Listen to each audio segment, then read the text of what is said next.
I think he got jealous. So anyway, congratulations on surviving this wacko netto game. Thank you. I appreciate it. It was definitely a journey. I could swear you voted for Memphis at the end. What happened? As everybody has said, they all were surprised that I did not vote for Memphis, but it was actually a really, really difficult decision for me. I felt that a lot of people already had in mind who they were voting. It was a toss-up for me. Literally, I could have flipped the coin at the end, and that's how it would have went. But I just waited on multiple scenarios. And so you kept saying that, but you'd say, Dan doesn't deserve my vote. Memphis is a really nice guy. And I thought, she's voting for Memphis. But the thing is that at the round table, I think a lot of people bashed Memphis, and I didn't think that was fair to Memphis. So I found it fair to actually say, you know what, he played a very great game as well.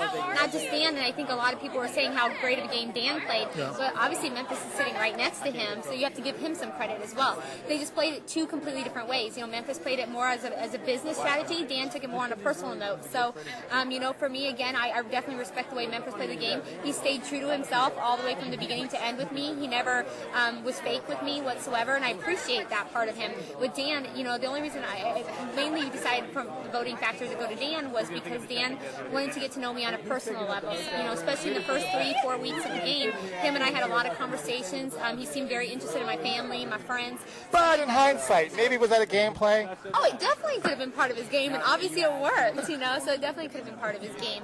But hey, we are human. We like that, obviously some sort of intimate conversation, and I appreciate that from Dan, so it worked.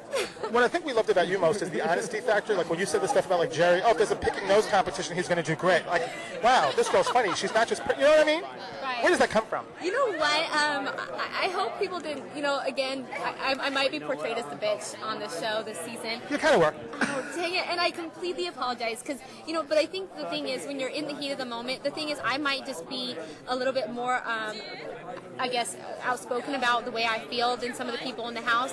And I'm not going to change my ways. That's just the way I am. And my family already appreciates me just the way I am. But I am very, very caring. And I hope they got that part of me as well. I have a very big heart. I cared for everybody in the house.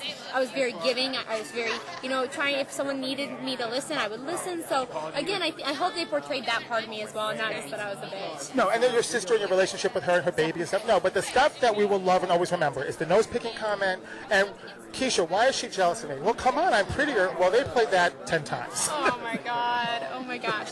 And again, we had polls. Who's prettier, Keisha or April? I mean, you gave us great stuff for debates. Great. That's great. You know what? Again, I think Keisha's a beautiful woman. All the women in this house are absolutely beautiful. And again, that was probably misspoken. I apologize to Keisha 10 times over about anything I ever said negative about her. But again, when you're in the heat of the game and your emotions you're going, your adrenaline's going, people are stabbing you in the back, they're telling lies, they're turning the house against you and such. Again, you're going to say things that obviously you might regret. And I think people say it a lot of times that they're just normally not on camera. We're all human, so we're all going to say things that we regret. And I definitely regret probably ever saying that. You may owe her a phone call after this is all over. Dang it, I probably will owe her a phone call after all this is over. And the grabbing boob thing, too, was so hysterical that kind of said who you were from the day one. Right. Like I said, I'm out there a little bit. My family knows that about me already. So, hey, again, I'm always portrayed as being fake, whether it's fake hair, fake boobs, whatever that might be. And I was like, hey, I'm just letting it out there, you guys, that, everything about me is real. You see what you get. That's just the way I work. So. I don't want to embarrass Ali, but he said, and I'm quoting, kind of paraphrasing because I don't know the exact quote, she's better than $500,000. And he kind of elaborated more on that, but I just wanted the gist is he would not have cared to win the 500 if it meant he wouldn't be your friend. And I thought, wow, what a nice thing to say. And I said, did you expect me to say that to her? He goes, no, I really feel that way. You know what? He is one of the most amazing people I've ever met in my entire life. He made this game really easy for me because I would do it again in a heartbeat every single minute, all the drama, everything, just to meet him and be with him. So, like I said, I think we both make that comment as well. I think I took home the biggest prize. Let me ask you though, would you have given up $500,000 for him? That's a difficult decision. I'm not sure. I probably would. Good answer. Probably doesn't cut it. I would.